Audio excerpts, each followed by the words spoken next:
We're on our way up north towards Haifa to visit the Technion, which is one of the leading technical institutes in this country, and also a university that's known around the world for its Nobel Prizes and many other innovations and discoveries. We're going to meet with Professor Marcelle Machluf, who, by what I've heard, is one of the leading researchers in the world of biotechnology. I mean, the work she's doing is truly groundbreaking. So what is this? Is this your lab? Yes, this is part of my lab. And I have 20 students here, excellent students that are doing the work. I was once doing the work. Now you point fingers and tell them what to do. Yes. So I want to dive in a bit into some of the groundbreaking research you're involved in, and maybe you can start with the headlines and we can get to the details. Well, it's hard. In general, my lab is divided to two. One part is tissue engineering. In other words, building organ in the lab. As you see here, is this printed. lab grown? It's lab grown. Okay, all the material. For instance, in the case of bone, there are a lot of bone cancers that eat part of the bone. Once the physician take out the tumor, you have a hole. Now you can CT scan the hole. You translate it to a printer, which can print the part that is missing, but from which material? From a material that we isolated from a pig. So it's not an implant, you're helping the body regenerate. Exactly. Amazing.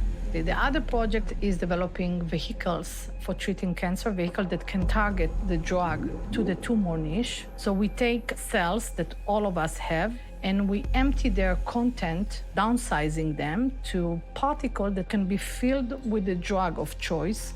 Once the particles are injected to the bloodstream, they circulate. If you have a tumor, they will hook to the tumor. Why? Because the tumor signals these specific cells to come and help to evade the immune response. So why not taking this membrane, only the outer surface, and making it as a vehicle, as a bus that can take the drug to the tumor? And at the beginning, it was science fiction. That's what we were told. Had it ever been done before? No. Some of the most important developments being made today are the ones related to life-saving technologies, the ones that directly improve the quality of life of people around the world. But much of this research and development wouldn't happen without the cooperation of hospitals like this one and the research institutes around the country. Some of the things we've seen are truly incredible. Ailments that just a short time ago would kill people or leave them debilitated can now be finally cured. These are truly life-saving technologies.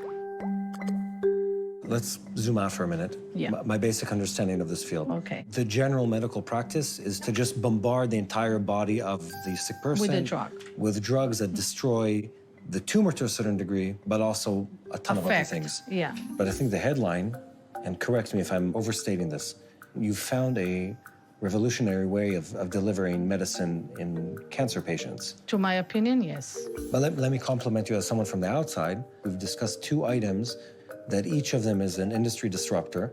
Yes, but that's the Technion, and that's the researcher, and I am one example of what is going on here. The Technion is truly a marvel. There's a reason it's one of the top universities in the world, and Professor Machluf explained to me why that is. The Technion was built like more than 100 years ago, before Israel was established, okay? And it was built because we knew that we need to build our country, and we need transportation, and we need road, and we need other industries that will have the safety of Israel.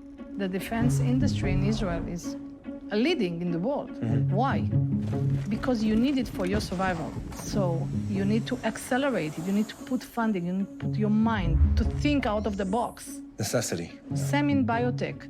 We understand today that this is the field that we will need for our survival, not only Israeli one, worldwide.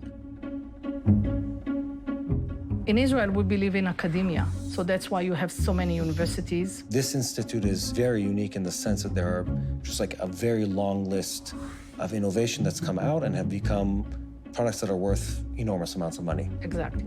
How did that happen? We are, I think, the only engineering institute in the world that has a medical school. It's not that we have collaboration with the medical school. Today we know how important it is because then we can talk. Our faculty is one such an excellent example because it's biotechnology and food engineering. You can have biotechnology But adding the word engineering is very important. It means that you engineer processes, not only develop the processes or understand the processes, but you also engineer them to transfer to the industry.